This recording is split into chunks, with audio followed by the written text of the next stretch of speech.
That's why Peter said, there was a lot of bickering going on in the Philippian church. And that's why he says, all you Philippians need to become servants of all. And stop bickering about your rights. And stop bickering about this and that. And serve each other. At camp, I want all of us unified. That number one, that you are genuinely there to serve. Okay? That I am going to go there to serve. I am personally, as overseeing the camp, I'm expecting a stronger year for counselors to step up and serve. Okay? That's what I'm looking for. So I want you to prepare yourselves. A stronger year for counselors to step up and serve. And do not, please, I don't want people coming to camp, I'm here to pal around with the teenagers I know. I don't want that. You're not here to pal around with the teenagers you know. You are here as a counselor. It's a different role, amen? Yeah. It's a different role. Right. And I'm really talking to especially those who are going to be sophomores this year in college. Some of you have good relationships with the teenagers. And that's good, but you're not there to pal around. You're there to be a servant and to be a counselor. Amen. And I want you to make sure that you're here to serve. Number 3, I will look to see what more I can do or ask others what's next for me to do. To be able to push through and serve. And 4thly, to carry through with all your responsibilities to completion. Okay? Let your yes be yes. Without needing an audience, rather just wanting to be like Jesus. You don't need an audience. Pleasing Jesus, when you serve and no one else is looking and you're exhausted, here's where I get my satisfaction. Jesus is smiling on me. That actually fires me up. Jesus is smiling on me. I'm wondering when Jesus was bludgeoned in excruciating pain on the cross, if he got strength from my Father is pleased with me because I'm dying for all humankind. Wow. I bet you he got strength from that. Because you know what? He had no audience. Right. At least no audience that was for him.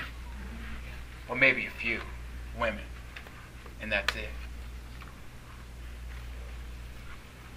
One counselor actually it was Catherine Buckles, expressed last year, in which I've heard this in the past. And I've heard from other disciples in the past. She said, I did not realize how much work it was to be a counselor. It was rewarding, but it was stinking. She didn't say stinking. It was rewarding, but it was exhausting. Now, from being a counselor, I see how much people gave to me in the past when I came as a camper. So how many are going to camp for the first time? Okay, good. So you'll be able to see some who are... How many are going to camp for the first time who was a teenager as a camper? I'm sorry, that's what I meant to say. Don't worry, this is when my ADHD runs, okay, my jump. So how many are going to camp for the first time as a counselor that was a teenager at camp? Wow, look at that. So you're going to see how much counselors in the past gave to you. You're going to really see that by the end. The exhausting part is true about camp. But I want us to support each other, and I want us to go to God to get strength. So it was a week from last Friday, I decided to go on this 10-mile run. Okay? And that's what I'm doing now. Twice a week I'm running 10 miles. Once a week I'm running 8 miles. So now I kind of upped it. And that's what I just do because the road is there and I can do it. And amen. Just go. It's for some people, it is absolutely boring to run. I don't know why I run. I'm a little bit of a sick individual. It was 95 degrees out. And I happened to finish my work at 2 in the afternoon. So that's the only time I can run because I had appointments that night. So I said, I'm running at 2 in the afternoon. So I'm running, a few people beat their horn and everything, and I run up to Walpole High, then I run the track for 2.5 miles.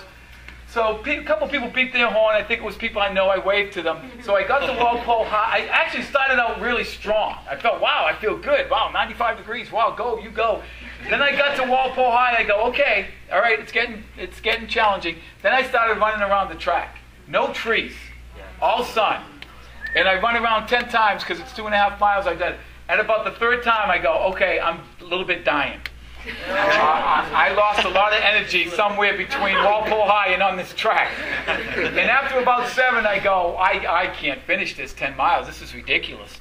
Then I finished the 10 around, And then I went back out in the street, going down the street, and I said, at the end of this road, I've got about 5 roads of about a mile, mile and a half each. No, about a little less than a mile. Roads to run down. I say, after this first road, I'm going to stop, and I'm walking the rest of the way. I go, I just have no energy. I mean, I'm done. The sun has drained every last thing that I have. I'm not but then these 2 Christians ride by. I think they saw me on the way there. They looked at me and said, do you want to ride home? It is 95 degrees, and this is dangerous.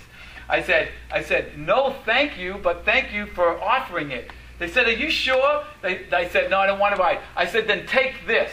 They gave me a 24-ounce bottle of freezing cold water. Because I don't take water with me. Freezing cold water. I go, oh, thank you. And they drove away. I yelled at the top of my lungs, you are a godsend. And so I got the cold water. I poured it on my chest. And I go, wow. I poured it on my back. I poured it on my hair. And I soaked my hair. I go, wow, I'm getting energy back. And Jason, I was smart. Took little. Huh? When were you smart? No, this part. I took little sips of water. Didn't take big chunks. Join Melinda and the nurses. And you know what? It gave me enough energy. I didn't stop. I ran the whole 10 miles. I ran the whole 10 miles because I needed that. So, and I really say this, it does have a point. It does. The point is, I would have walked. I would have walked and I wouldn't have been embarrassed by that. I just happened to get the water and I could stay at my same pace. Camp is going to be exhausting. Yeah. If you need to slow down your pace, that's okay. Just stay engaged. Amen? You might need to slow down your pace. Don't be embarrassed by that. I would not have been embarrassed by stopping in 7 miles. And I ran 7 miles in 95-degree weather. Yeah. But also, you know what? But why could I keep my pace? Because I got strengthened by other Christians. Amen. We're there for each other. I do want to challenge you to imitate Christ in the way the Bible teaches.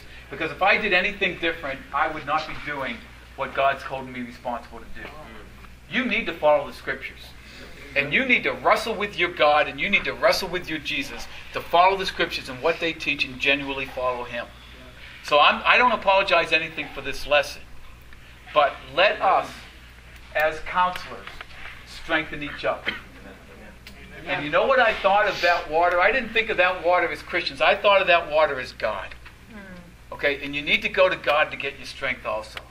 Because that's the big mystery about Jesus. He was dependent on God. He was God, yet He was dependent on God. If Jesus was dependent on God, we must be. And that's where we've got to get our strength and get our energy. I have great faith this year. I don't know why. I don't know if it's more than others, it's the same with others, but I will tell you, right now, today, as I stand here, I got great faith that God is going to work powerfully this year at camp. I have great faith. I don't struggle with my faith how powerfully God will work. I have high goals, and I have high expectations of what God will do. And I believe God will work through me doing my part, and God will work powerfully through you doing your part. Okay? We got to empty ourselves, take on the very nature of a servant, and watch together as God moves powerfully.